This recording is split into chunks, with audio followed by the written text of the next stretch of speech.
Hello students, कैसे online classes में आपका स्वागत है। लास्ट क्लास में हमने एशिया महाद्वीप कंप्लीट कर लिया था। आज हम स्टार्ट करने वाले हैं इससे नेक्स्ट वाला, यानी कि अफ्रीका।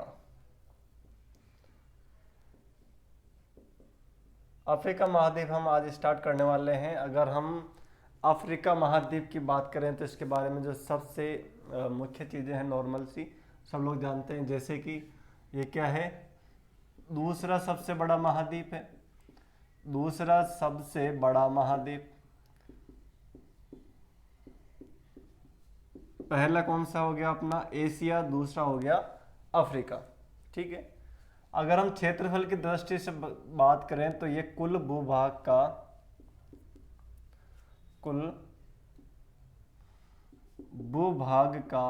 कितना है, ये लगभग 21% है लगभग। ठीक है। जनसंख्या यहाँ पर कितनी निवास कर सकती है, मतलब कितनी करती है, तो ये करती है पूरे विश्व की कुल जनसंख्या का 17.7% इस महाद्वीप पर निवास करती है। जो भी हमारी जनसंख्या है उसका 17.7% कहाँ पर निवास करती है, अफ्रीका महाद्वीप में। क्लियर है। इस महाद्वीप को और किस नाम से जाना जाता है, तो इसे जाना जाता है काला महाद्वीप भी कहा जाता है इसको, काला महाद्वीप। और किस नाम से, तो और इसको कहा जाता है अंध महाद्वीप, अंध महाद्वीप। और इसको गरीब महाद्वीप भी कहा जाता है, गरीब महाद्वीप के नाम से भी जाना जाता है। कारण क्या है इसका, भाई काला महाद्वीप तो इसलिए कहते हैं कि क्या होता है यहाँ पर, ये जो अफ्रीका है ये उष्ण कटिबंधीय क्षेत्र में आता है, उष्ण कटिबंधीय क्षेत्र में, जिससे होता क्या भाई, उष्ण कटिबंधीय क्षेत्र मतलब कि यहाँ पे क्या होता है कि यहाँ तापमान अधिक होता है। उष्ण कटिबंधीय का मतलब भी क्या होता है कि तापमान अधिक होगा, और तापमान अधिक होने के कारण क्या होता है भाई यहाँ पर कि जो 1/3 जनसंख्या है, यहाँ की जो 1/3 जनसंख्या है वो क्या है, काले रंग की है, काले रंग की है। इस वजह से इसको क्या कहा जाता है, काला महाद्वीप या अंध महाद्वीप। ठीक है। और यहाँ पर क्या होता है, यहाँ पे सिर्फ अफ्रीका के 10% भाग पर ही क्या होता है, खेती होती है। सिर्फ 10% भाग पर यहाँ पर खेती होती है, इस वजह से इसको गरीब महाद्वीप भी कहा जाता है। और दूसरे भाग, किसी भाग पर इसके सिर्फ, यानी जो भी इसका कुल 21% है कुल भूभाग का, उसके भी केवल इसमें से 10% भाग पे ही होती है। अफ्रीका के केवल 10% भाग पे खेती होती है। तो यहाँ पर क्या रहती है, खाने की कमी रहती है, इस वजह से इसको गरीब महाद्वीप कहा जाता है। एक बार इतना सा उतार लीजिए। फिर हम देखते हैं मैप बना के कि हमारा जो अफ्रीका महाद्वीप है किस प्रकार से किस प्रकार का हमें दिखाई देता है। ओके।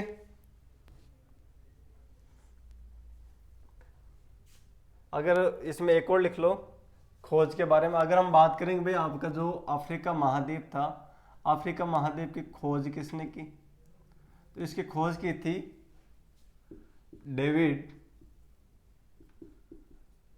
Livingstone, David Livingstone. और एक और व्यक्ति थे इनके साथ में, स्टैनली। इन्होंने मिलकर क्या किया था, मुख्य रूप से डेविड लिविंगस्टोन का नाम आता है। इन दोनों ने मिलकर क्या किया, आपके अफ्रीका महाद्वीप की खोज की थी। किस किसने, डेविड लिविंगस्टोन और स्टैनली ने। क्लियर है। अब हम देखते हैं, एक बार मैप से देख लेते हैं कि अफ्रीका महाद्वीप हमें किस प्रकार का दिखता है, कौन सी जगह कहां पर है मुख्य रूप से।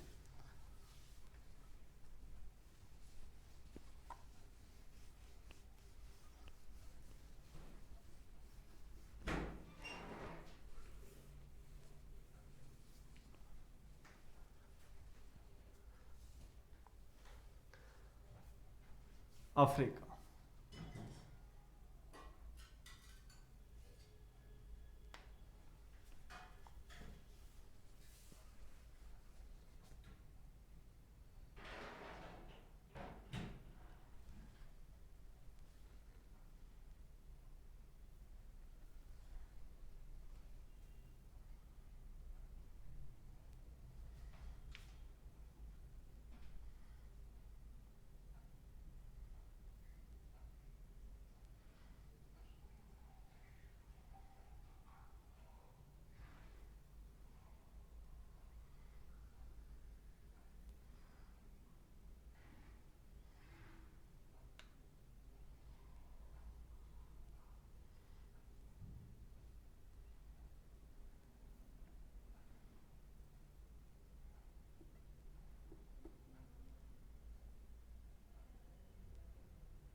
ये है आपका क्या, अफ्रीका महाद्वीप। इसे हम जानते हैं किस नाम से, अफ्रीका महाद्वीप पर।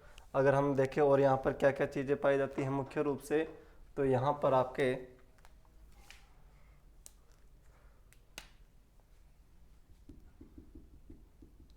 यहाँ पे एक सागर है जिसका नाम है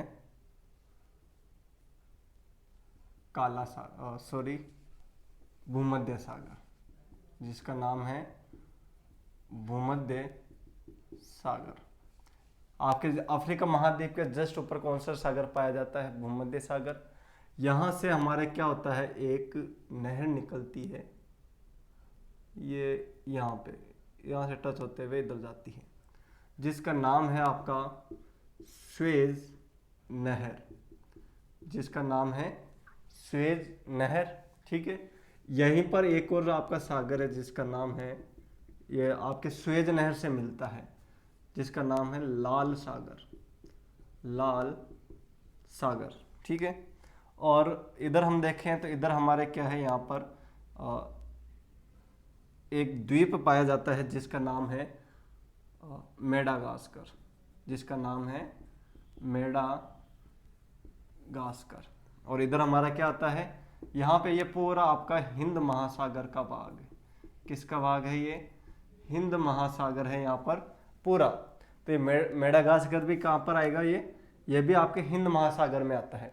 ठीक है, और अगर हम मेडागास्कर की बात करें तो ये हिंद महासागर का या फिर अफ्रीका का सबसे बड़ा द्वीप है ये जो हिंद मेडागास्कर है, हिंद महासागर का सबसे बड़ा द्वीप, और अफ्रीका का भी सबसे बड़ा द्वीप होगा कौन सा, मेडागास्कर। विश्व की अगर हम बात करें तो विश्व का होता है आपका कौन सा, यहाँ पर होता है एक, जैसे यूरोप आता है, यूरोप के इधर करके यहाँ पर आता है, जिसका नाम है ग्रीनलैंड, ग्रीनलैंड। ये क्या है, विश्व का सबसे बड़ा द्वीप है, विश्व का सबसे बड़ा द्वीप। ठीक है, विश्व का सबसे बड़ा द्वीप है। और अगर हम बात करें अफ्रीका या फिर अपने हिंद महासागर की, तो ये आता है आपका मेडागास्कर। क्लियर है, ये है, ये वाला एरिया आपका एक आता है यहाँ पर, इसे हम जानते हैं अरेबियन प्रायद्वीप, अरेबियन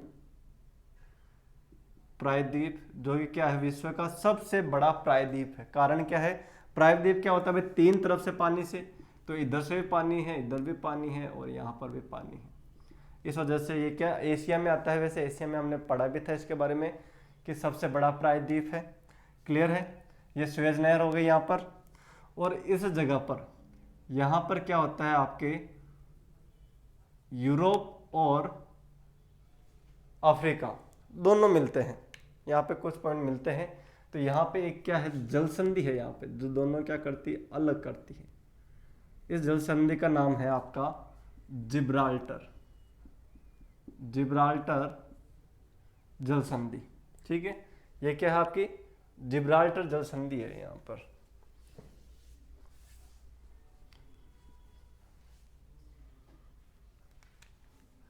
ये है आपकी जिब्राल्टर जल संधि। ठीक है, तो यहाँ पर क्या आता है, यहाँ पे अपने यूरोप का एक जगह है जिसका नाम है लिस्बन। तो यहाँ पर कौन सा पॉइंट मिलता है, यहाँ पर लिस्बन बंदरगाह, यहाँ पर पॉइंट है लिस्बन बंदरगाह, और यहाँ पर हमारे पड़ता है कौन सा, मोरक्को। ठीक है, ये हमारा क्या है, अफ्रीका महाद्वीप है। क्लियर है, और अफ्रीका महाद्वीप के इस पूरे क्षेत्र पर, अफ्रीका महाद्वीप के यहाँ पे आपके मिस्र आता है, मिस्र। तो अफ्रीका महाद्वीप की अगर हम बात करें तो ये पूरे क्षेत्र किस में आता है, सहारा मरुस्थल, सहारा मरुस्थल का भाग है इतना सारा। ठीक है, अब हम आगे कंटिन्यू करते हैं। जो ये हमारा अफ्रीका महाद्वीप है, यूरोप, यहाँ पे क्या है आपका जिब्राल्टर जल संधि किस किस को अलग करती है, तो यूरोप और अफ्रीका को। इधर क्या हमारा एशिया है, एशिया को कौन कौन अलग करती है, स्वेज नहर और लाल सागर। ठीक है, यहीं से स्टार्ट करते हैं हम।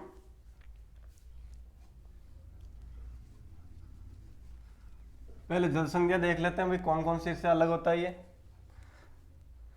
जल संधियों की अगर हम बात करें तो अफ्रीका होता है ये। अफ्रीका किससे अलग होता है भाई? अफ्रीका अलग होता है ये। इस साइड आ गया आपका एशिया। ये एशिया में भी लिखा था वैसे हमने कि भाई स्वेज नहर और लाल सागर मिलकर क्या करते हैं? एशिया और अफ्रीका को अलग करते हैं। क्लियर है? फिर आगे चलते हैं तो आता है आपका अफ्रीका, और अफ्रीका को एक और आपका महाद्वीप अलग होता है। कौन सा? यूरोप। कौन सा होता है? यूरोप। अगर हम इनकी बात करें तो किसके द्वारा अलग होते हैं ये? जिब्राल्टर जल संधि। जिब्राल्टर जल संधि के द्वारा अलग होते हैं। कौन कौन से इनके यहाँ पे पॉइंट रहते हैं? तो इधर तो रहता है आपका ये रहा मोरक्को है, और यहाँ पर क्या है? यहाँ पर आता है आपका लिस्बन बंदरगाह। ठीक है, इनके द्वारा यहाँ से ये दोनों पॉइंट अलग होते हैं जिब्राल्टर जल संधि के द्वारा। ये आपका भूमध्य सागर रहेगा उत्तर में इसके। इधर हमारा क्या रहता है? एटलांटिक महासागर। एटलांटिक, और नीचे तो सबको पता ही है एटलांटिक महासागर। और नीचे क्या रहता है यहाँ पर? सबको पता है, यहाँ पे है होगा अंटार्कटिका। अंटार्कटिका। क्लियर है? अब हम बात करते हैं, ये जल संधियां हो गई भाई जो अलग अलग करती है। अब हम पढ़ते हैं अफ्रीका के मरुस्थल। इन दोनों को लिख लेना आप।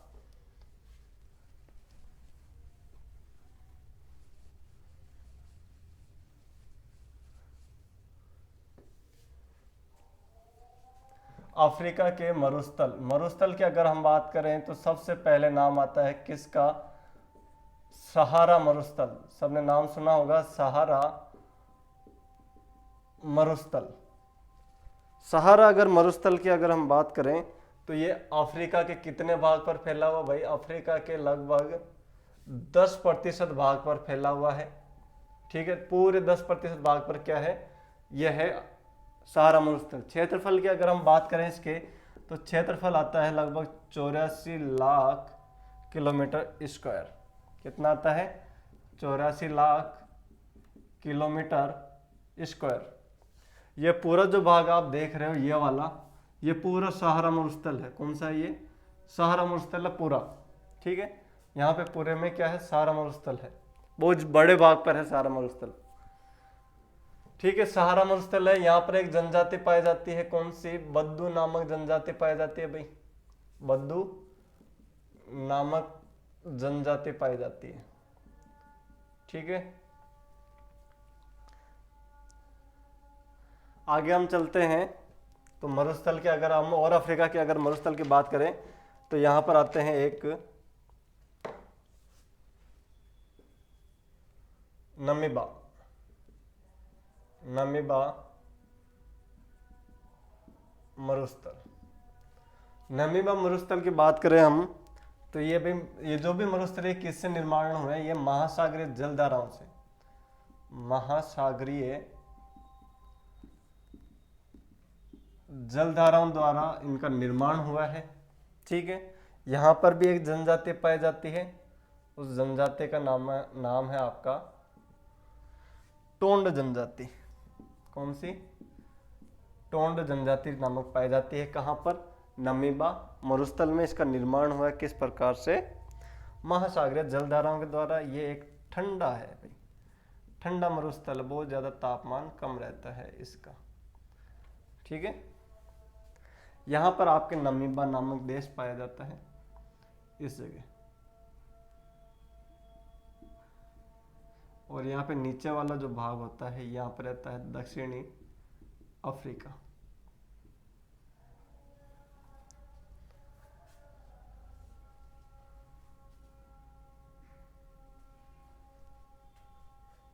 ठंडा मरुस्थल हो गया। इन दोनों के बारे में लिख लीजिए आप।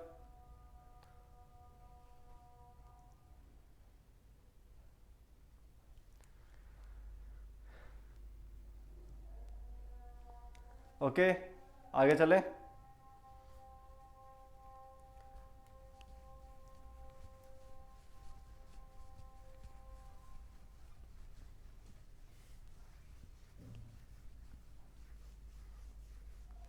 नेक्स्ट आता है नमीबा के बाद में कालाहारी।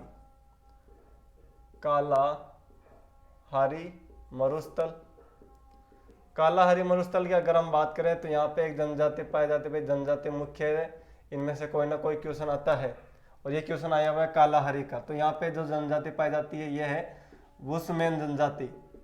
कौन सी पाई जाती है? वुसमैन नामक जनजाति पाई जाती है। और यहाँ से हमारे क्वेश्चन आया हुआ है ये, इसलिए हमें जो अपने सारे मरुस्थल हैं इनकी जनजातियाँ लिखवा रहा हूँ क्योंकि ये इंपॉर्टेंट है, ठीक है ना। तो यहाँ से क्वेश्चन बन सकता है, तो इससे भी एक बार देख लेना, याद रखना है मतलब जनजातियों को, ठीक है। कालाहारी मरुस्थल, अगर यहाँ पे वुसमैन जनजाति पाई जाती है। विस्तार की अगर हम बात करें तो ये विस्तार है इसका नामीबिया में भी पाया जाता है भाई, ये नामीबा, और दक्षिण अफ्रीका में, और बोत्सवाना यहाँ पर इसका मुख्य रूप से विस्तार है। नेक्स्ट है आपकी कांगो मरुस्थल। कांगो मरुस्थल की हम बात करें, सबसे पहले जनजाति, यहाँ पे जनजाति पाई जाती है पिग्मी। कौन सी पाई जाती है? पिग्मी नामक जनजाति पाई जाती है। और क्षेत्रफल विस्तार कहाँ पे इसका? लगभग कांगो और जायरे नदी का क्षेत्रफल है, कांगो और जायरे, यहाँ पर ये मुख्य रूप से फैला हुआ है, ठीक है। और अगर हम यहाँ के घास के मैदानों की बात करें तो यहाँ पर घास के मैदान पाए जाते हैं जैसे उष्ण वाले, यानी कि जो गर्म जगह पर जो आपके घास के मैदान पाए जाते हैं वो है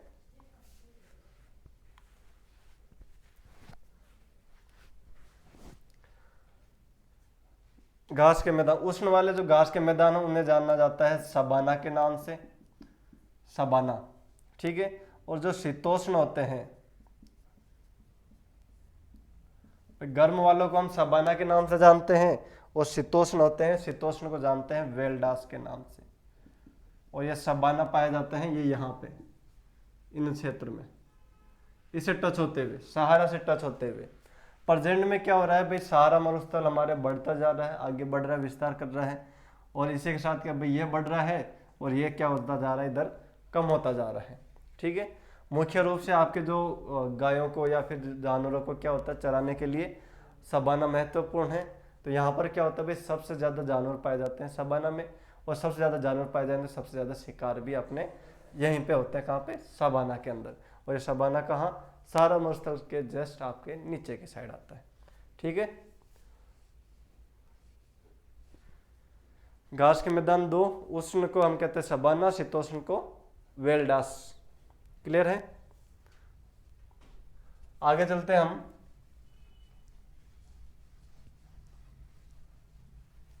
आपके ये जो अफ्रीका है यहाँ से तीनों लाइनें जाती है, ध्यान रखना। अफ्रीका महाद्वीप है, यहाँ से कर्क रेखा भी जाती है, मकर रेखा भी जाती है, और भूमध्य रेखा भी जाती है इस महाद्वीप से, ठीक है। भूमध्य रेखा तो आपकी कर्क रेखा तो जाती है कुछ यहाँ से, इस प्रकार से होते यहाँ से हमारे भारत से निकलती, ठीक है। ये इस प्रकार से यहाँ से, ठीक है। भूमध्य रेखा जाती है जस्ट यहाँ से, और यहाँ से जाती है आपकी मकर रेखा। तीनों रेखा जाती हैं इसमें से, ठीक है। अब हम बात करते हैं भाई नदियों की। नदियों की बात करें तो मुख्य रूप से कौन सी आती है? सबसे पहले नील नदी, नाइल नदी। नील नदी आती है। तो नील नदी क्या करती है भाई, आपके दो धाराओं के रूप में बहती है। पहली बात तो नील नदी क्या है, सबसे लंबी नदी। कितनी लंबी है भाई? 6,690 किलोमीटर लंबी है, सबसे लंबी नदी है। ये दो धाराओं में बहती है। एक आपके निकलती है टाना झील, दो धाराओं में बहती है, दो धाराओं से में बहती है कौन सी? नील नदी। एक निकलती है टाना झील से, एक निकलती है विक्टोरिया झील से, ठीक है। टाना झील से निकलती है, उसका नाम रहता है नील नदी। और यहां से जो निकलती है उसका नाम रहता है सफेद नील नदी। ठीक है, बात करें कहाँ के रहता है तो ये सारा मरुस्थल के लगभग पूर्व में रहता है, ये इस जगह से। ये है आपकी विक्टोरिया और ये आती है टाना। ठीक है, यहाँ से ये नदियाँ निकलती है और एक जगह मिलती है और यहाँ से फिर ये आपके मिस्र के अंदर बहती है। ये जहाँ पे मिलती है उस जगह को नाम है खार्तूम। खार्तूम नामक जगह पर मिलती है। ये दोनों जिले हैं, कहाँ पर मिलेगी? खार्तूम। खार्तूम नामक जगह पर मिलती है और यहाँ से इसका नाम क्या रह जाता है? यहाँ से इसका नाम पड़ता है नील नदी। क्या नाम पड़ता है? नील नदी नाम पड़ता है। और यहाँ पर एक हमारा शहर बसा हुआ मिस्र, नील नदी का वरदान कहा जाता है।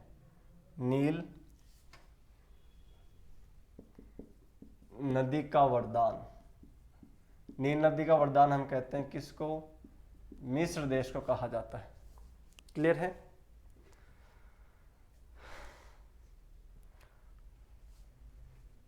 वरदान करने का कारण भाई, हम वरदान क्यों कहेंगे? क्योंकि यहाँ पर क्या होता है, वन क्षेत्र पाए जाते हैं इस नील नदी की वजह से, प्लस क्या होता है यहाँ पे खेती। भाई मरुस्थलीय क्षेत्र है, यहाँ पर क्या हो रहा है, जब नदी निकल रही है तो क्या होगा, वन क्षेत्र और खेती होगी। इस वजह से यहाँ पे मिस्र बसा हुआ है इस नदी किनारे और इसको कहा जाता है हमारा क्या? नील नदी का वरदान मिस्र को। और ये कहाँ से निकलती है? सारा मरुस्थल के पूर्व से निकलती है। क्लियर है? आगे चलते हैं। नील नदी में एक दो और पॉइंट है, देख लेते हैं। ये जो नील नदी है, नील नदी पर क्या है आपका? अफ्रीका का सबसे ऊंचा बांध बना हुआ है। अफ्रीका का ऊंचा बांध, सबसे ऊंचा बांध, जिसका नाम क्या है? जिसका नाम है आसवान बांध। आसवान बांध उसका नाम है। यहाँ से क्या होती है, एक झील भी निकलती है जिसका नाम है नस्सार झील। यहाँ से एक नस्सार नामक झील निकलती है जो क्या है, एक कृत्रिम झील बनाई हुई है भाई। तो ये क्या है, अफ्रीका की सबसे बड़ी कृत्रिम झील है। अफ्रीका की सबसे बड़ी कृत्रिम झील। ठीक है, प्राकृतिक झील कौन सी हो जाएगी आपकी? कौन सी? विक्टोरिया। ये जो विक्टोरिया झील क्या है, ये भी सबसे बड़ी झील है इसकी। विक्टोरिया झील क्या है? सबसे बड़ी झील है अफ्रीका की प्राकृतिक। और कृत्रिम की अगर हम बात करें तो नस्सार झील है, जहाँ से क्या होता है, कृत्रिम झील निकाली गई है आसवान बांध के, जो क्या है अफ्रीका का सबसे ऊंचा बांध है। कौन सी नदी पर है? नील नदी पर बना हुआ है। क्लियर है? उतार लीजिए इसको।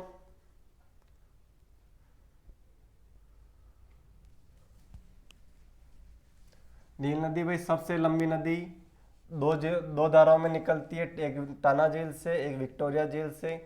टाना झील से निकलती है नीली नील नदी और विक्टोरिया झील से निकलती है हमारी सफेद नील नदी। दोनों मिलती है खार्तूम नामक जगह पर। नील नदी को मिस्र को नील नदी का वरदान भी कहा जाता है। इस पर एक बांध बना हुआ है जिसका नाम क्या है? आसवान बांध। और यहाँ पे कृत्रिम झील निकलती है अफ्रीका की सबसे बड़ी, कौन सी? नस्सार झील।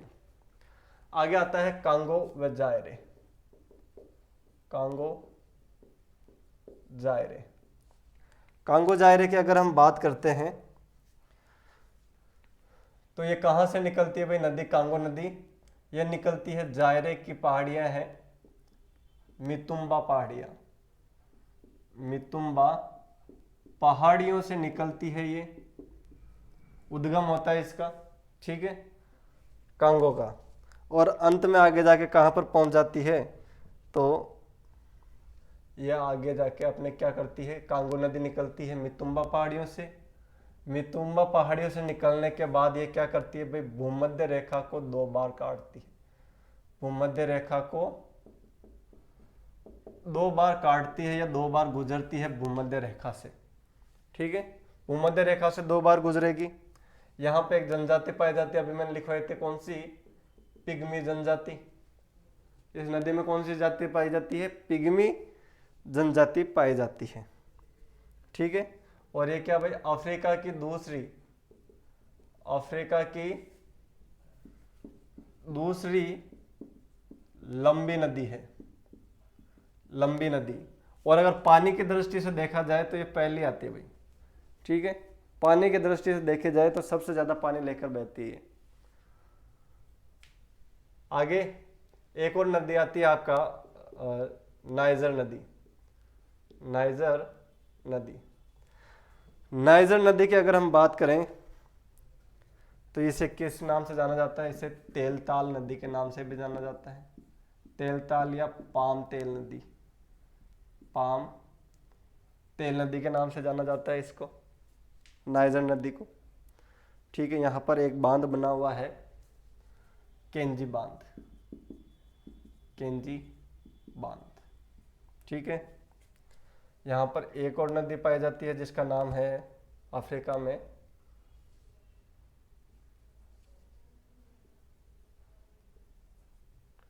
लिम्पोपो। लिम्पोपो एक और नदी पाई जाती है जिसका नाम है लिम्पोपो। लिम्पोपो नदी में क्या खास बात है भाई, यह मकर रेखा को 2 बार काटती है। मकर रेखा को 2 बार काटती है, मकर रेखा को 2 बार। ये जो कांगो जा रही है क्या है, भूमध्य रेखा को 2 बार काटेगी। और लिम्पोपो क्या करती है, मकर रेखा को 2 बार काटती है। ठीक है ना, ये मुख्य चीज है इसकी, लिम्पोपो नदी की। और ये कहाँ से निकलती है, तो ये भाई इसका उद्गम होता है ड्रेक्सबर्ग नामक पहाड़ियों से निकलती है और उद्गम होता है इसका, और अंत होता है हमारा इसका कहाँ पर, हिंद महासागर में। इन नदियों के बारे में भी लिख लो। ये अफ्रीका की मुख्य नदियां हैं। ये पिग्मी क्या है, जनजाति है।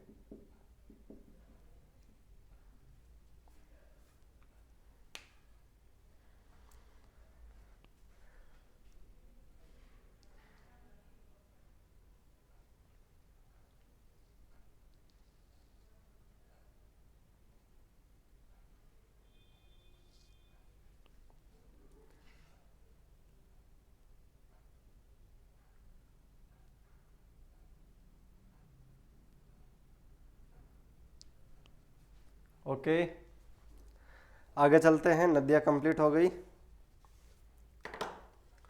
अब हम अफ्रीका के अंदर पढ़ते हैं आगे एक दो और महत्वपूर्ण चीजें हमारे इसमें।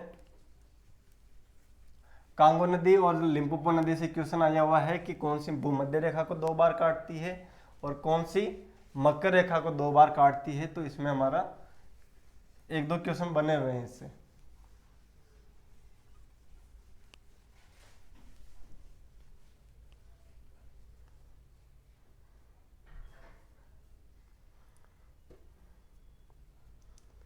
ओके, इसको भी मिटा देते हैं, बना लेना इसको, जिससे हमें जगहों का पता रहेगा। ठीक है,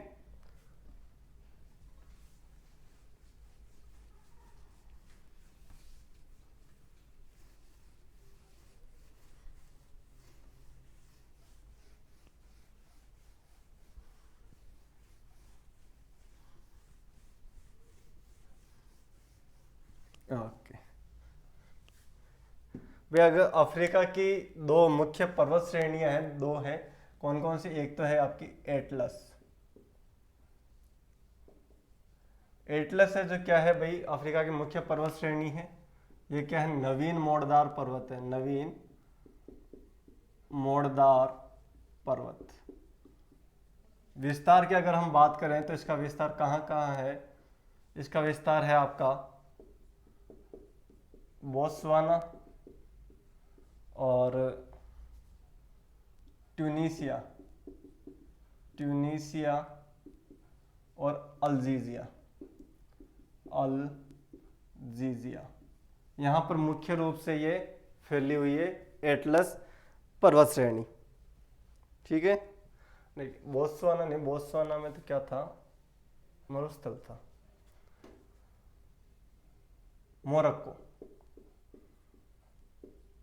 मोरक्को, ट्यूनीसिया और अल्जीजिया, यहाँ पे मुख्य रूप से एटलस का विस्तार है।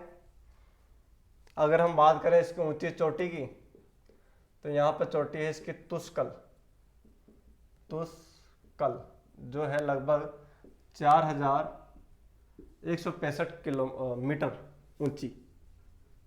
ठीक है। सेकंड आती है ड्रैक्सबर्ग। यह भी पर्वत श्रेणी, इसका अगर विस्तार क्या, यह भी मुख्य रूप से आती है आपके अफ्रीका में। विस्तार है इसका तंजानिया से दक्षिण अफ्रीका तक, तंजानिया से दक्षिण अफ्रीका तक ये फैली हुई है। अगर हम बात करें अफ्रीका की सबसे ऊंची चोटी, अफ्रीका की सबसे ऊंची चोटी, सबसे ऊंची चोटी की हम बात करें तो वो होती है किलिमंजारो। किलिमंजारो आपके अफ्रीका की सबसे ऊंची चोटी है। ठीक है, जिसकी ऊंचाई है आपकी 58 मीटर। क्लियर है, उतार लीजिए इसको। और अफ्रीका में हम देखते हैं भाई सबसे बड़ा देश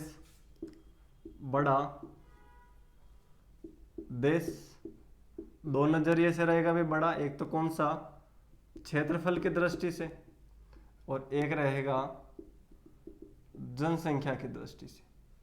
अगर हम बड़ा देश देखें भाई क्षेत्रफल की दृष्टि से, तो आता है आपका अल्जीरिया।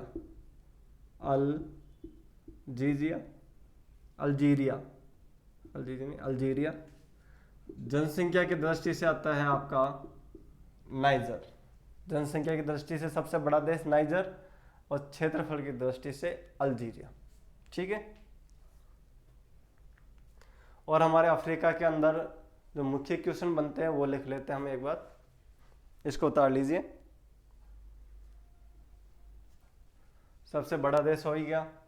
एक होता है आपका गोल्डन सिटी के नाम से भी एक देश फेमस है, गोल्डन सिटी। तो गोल्डन सिटी कौन सी है,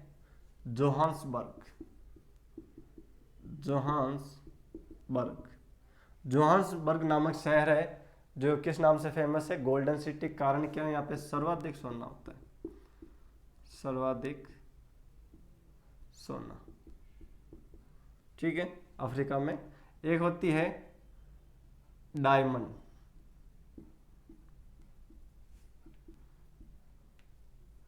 एक डायमंड सिटी के नाम से फेमस है आपके अफ्रीका के अंदर।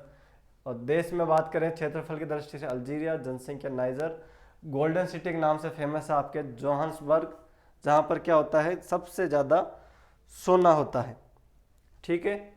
और डायमंड सिटी के नाम से है आपके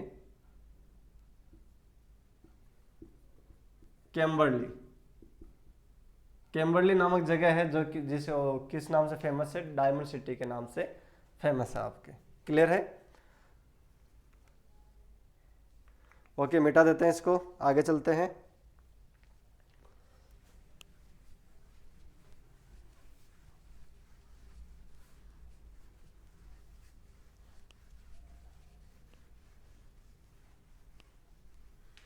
बड़ा देश क्षेत्रफल की दृष्टि से अल्जीरिया, और जनसंख्या की दृष्टि से नाइजर, गोल्डन सिटी जोहान्सबर्ग, और डायमंड सिटी कैम्बरली।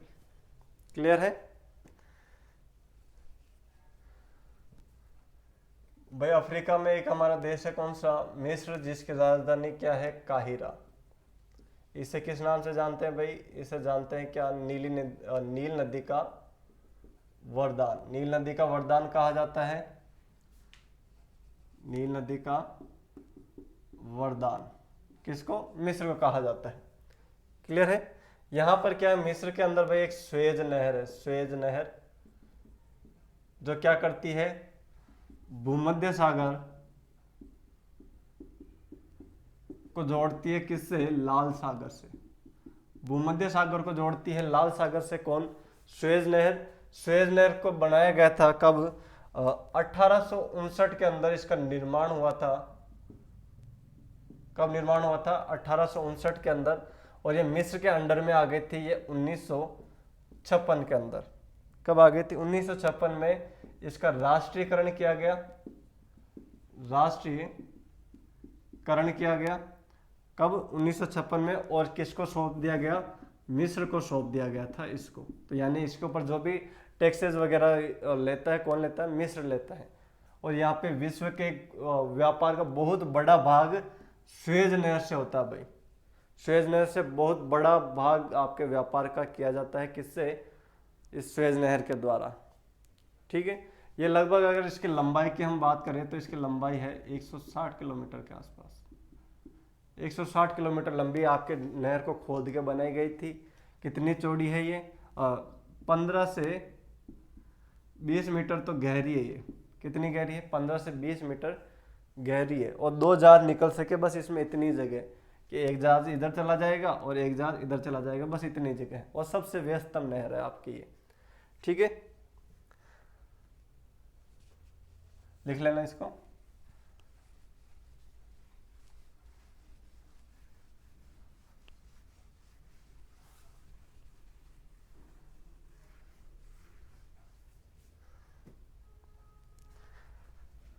और एक आता है मुख्य अपना, क्या है? दक्षिण अफ्रीका, राजधानी केप टाउन। मुख्य चीज क्या है भाई यहाँ पर?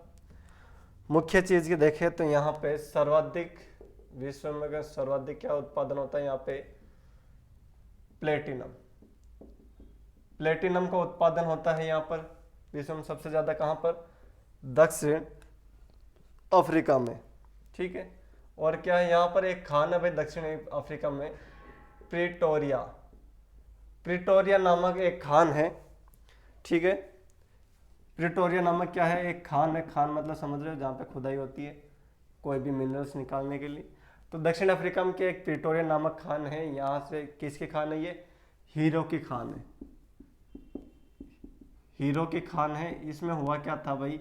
यहाँ से सबसे बड़ा हीरा निकाला गया था प्रिटोरिया नामक, प्रिटोरिया खान से, जिसका नाम था कुलीनान। कुलीनान नामक सबसे बड़ा, इस हीरे का नाम था, सबसे बड़ा हीरा निकाला गया कौन सा? कुलीनान। कहाँ से? प्रिटोरिया खान से। क्लियर है? और अफ्रीका में अगर हम बात करें भाई, सर्वाधिक चाय का उत्पादन होती है, सर्वाधिक चाय अफ्रीका में। तो अफ्रीका में जो सब सर्वाधिक चाय होती है वो कीनिया में होती है। कहाँ पर होती है भाई? कीनिया नामक जगह है, वहां पर सर्वाधिक चाय उत्पादन होती है। और जैतून में, जैतून सर्वाधिक उत्पादन होता है आपका ट्यूनीशिया में। ट्यूनीशिया, यहाँ पे सबसे ज्यादा जैतून उत्पादित किया जाता है अफ्रीका का। क्लियर है? एक बार इसको लिख लीजिए। दक्षिण अफ्रीका, राजधानी केप टाउन, सर्वाधिक प्लेटिनम, विश्व में सर्वाधिक प्लेटिनम यहाँ पे उत्पादित किया जाता है, उत्पादन किया जाता है। यहाँ पर एक खान है, कौन सी? प्रिटोरिया खान। किसकी खान है ये? हीरो की खान है। यहाँ पर क्या किया जाता है? सबसे बड़ा हीरा निकला था यहाँ पे, कौन सा? कुलीनान। ठीक है, सर्वाधिक चाय अफ्रीका में, कीनिया, जैतून। जैतून का उत्पादन सबसे ज्यादा करता है ट्यूनीशिया, अफ्रीका के अंदर। ठीक है, क्लियर है? तो अफ्रीका महादेव अपने यहाँ पे कंप्लीट होता है। ओके, तो आज की क्लास हम यहीं पे कंप्लीट करते हैं। अफ्रीका कंप्लीट हो चुका है। ओके, आज के लिए इतना ही। Thank you so much.